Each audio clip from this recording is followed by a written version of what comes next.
Urea కష్టాలు ఇప్పట్లో తీరేలా కనిపించడం లేదు. బస్తాడు యూరియా కోసం అన్నదాతలు నానా అగచాట్లు పడుతున్నారు. ఎరువుల కొట్ల బజారులో షాపుల ముందు క్యూలు కట్టాల్సి వస్తోంది. రోజంతా నిలబడినా యూరియా దొరుకుతుందో లేదోనని ఆందోళన పడుతున్నారు. ఖరీఫ్ సీజన్లో వరి సాగుకు అవసరమైన యూరియాను ప్రభుత్వం అందించలేకపోతోంది. కావలసినంత సరఫరా చేస్తున్నామని వ్యవసాయ అధికారులు చెబుతున్న ఆచరణలో రైతులు ఎదురుతెన్నులు చూడాల్సి వస్తోంది. సోమవారం స్థానిక మారిసుపేటలోని ఎరువుల కొట్ల బజారులో ఒక ఎరువుల షాపు ముందు రైతులు క్యూలో నిలబడి వేచి చూస్తూ ఉండడం ఇందుకు నిదర్శనం. రైతు సేవా కేంద్రాల్లో రైతుల ముఖాలు చూసి ఇస్తున్నారని, ఇన్ని రోజులవుతున్నా సరిపడా ఇవ్వడం లేదని ఆరోపిస్తున్నారు. తెనాలిలో ఎరువుల దుకాణంలో యూరియా కోసం క్యూలో నిల్చుంటే DAP లిక్విడ్ అంటగట్టి యూరియా ఇస్తున్నట్లు రైతులు చెప్పారు. DAP లిక్విడ్ ఎందుకు పనికిరాదని రైతులు అంటున్నారు. రైతులకు పంటల సాగుకు అవసరమైన ఎరువులు ఇవ్వలేనప్పుడు ప్రభుత్వం ఆ బాధ్యత తీసుకోవడం ఎందుకు? ఎరువుల షాపులకే కేటాయించండి. 150 ఎక్కువకు అమ్మినా మా సరుకు మాకు అందుతుందని రైతులు మొహమాటం లేకుండా అనేస్తున్నారు. అంటే యూరియా సరఫరాలో ప్రభుత్వం విఫలమైందని చెప్పకనే చెబుతున్నారు.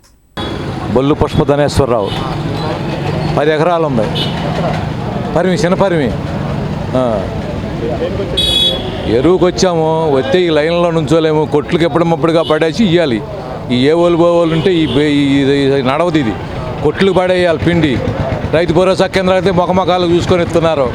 అది కొట్ల నిండా పడేసి పడదగితే పిండి వచ్చింది. కానీ రైతు భరోసాకి ఇస్తున్నా వాడొచ్చి ఇవ్వాలి కాదు, రేపు కాదు ఎల్లుండి అంటారు. కొట్లకు పడదంగా పిండి తీసుకొచ్చి రేటు మామూలే. DAP లిక్విడ్ అంట కడుతున్నారు. ఇస్తుందో ఇయ్యే అంట కట్టిస్తున్నారు ఏదో ఒకటి. అది ఎచ్చగిరి అయితే సూట్ అయింది. లిక్విడ్ పని చేయదు, రూపాయి పని చేయదు లిక్విడ్. కొట్లుగా ఇవ్వాలి. ఆ కొట్లకి ఇస్తేనే పని అయింది, కానీ ఈ RBKలో పని కాదు. ఇక్కడ ఏమి ఇచ్చారు? ఇది ఒకటే ఎత్తుంది. ఇప్పుడు ఏం పొద్దున వచ్చి వెళ్ళా, మళ్ళీ ఇప్పుడు వచ్చి ఇవాళ కూడా పని అవుదాం. ఆ లైన్లో నుంచోలేము. పిండి లేకపోయింది. లైన్లో నుంచొని వ్యవసాయం ఏం చేస్తామండి? చేస్తున్నామంటున్నారు. ఏం పోయి చేస్తున్నారు ఈ రైతుల్ని? మీరు తీసుకుదెంగి మీరు ఆడో గోడౌన్లో పెట్టుకొని మీరు ఏదో బ్యాక్ మ్యాన్ చేసుకొని మీరు అమ్ము తినడం జరుగుతుంది. కానీ ఇక్కడ రైతులు మేలు చేసేది ఏమీ లేదు. ఎవడొచ్చినా రైతును నాశనం చేస్తున్నాడు. మేము రైతులు ఏదో సేఫ్టీ చేస్తున్నాము, రైతులు ఏదో రాజ్యం లేదంటున్నారు. ఎందుకు ఏదో ప్రభుత్వం చేస్తే సరిగ్గా చేయండి, చేయలేకపోతే మానేసుకోండి. ఎందుకండి ఇది? ఎందుకు మమ్మల్ని ఇంత బాధ పెడతాము?